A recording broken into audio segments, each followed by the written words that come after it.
one's primarily for my construction buddies. I often get asked when swims are quite required and if I need to swims and whatnot. I'll break it down into 3 key steps. When I have a look at licensed high-risk work, these are things that require a WorkSafe high-risk license. Underneath that, you've got your high-risk construction activities. These, it's mandatory to have a swims for, and they plug directly into that high-risk license. I'll put a list of those construction activities. It's a list of prescribed ones, and it's activities where there's a stuff up, it's usually has sort of fatal consequence.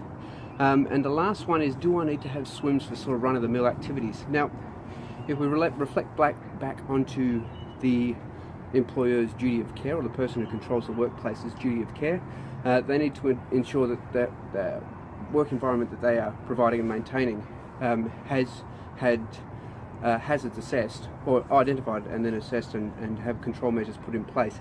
The easiest way to do that, or to identify that, is actually with a swims as a documented process. So it's a lot like your partner saying, "Oh, I don't mind, you choose what you like." Same for swims. You don't have to have a swims, but as soon as you don't have one and there's an issue crop up, then it's like, well, of course you didn't adequately assess that because you haven't done the swims, or you haven't identified. You haven't been able to quantify that you've identified the issues and whatnot, and that's where swims have become really widespread in the industry, simply because it's a simple way of demonstrating that due diligence, and demonstrating that some thought has gone into the job, that you've taken the temperature, or that you're actually familiar with the works that are going to be conducted. So licensed high risk works, we need to get a license from WorkSafe. Crane, dogging, forklift, those sorts of things.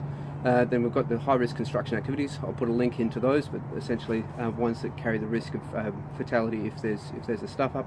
And the other one is just your run-of-the-mill tasks, and the swims being the simplest way to demonstrate that the person who is organising or profiting from the works has actually done a cursory due diligence check to make sure that they've assessed the works for hazards which could cause harm.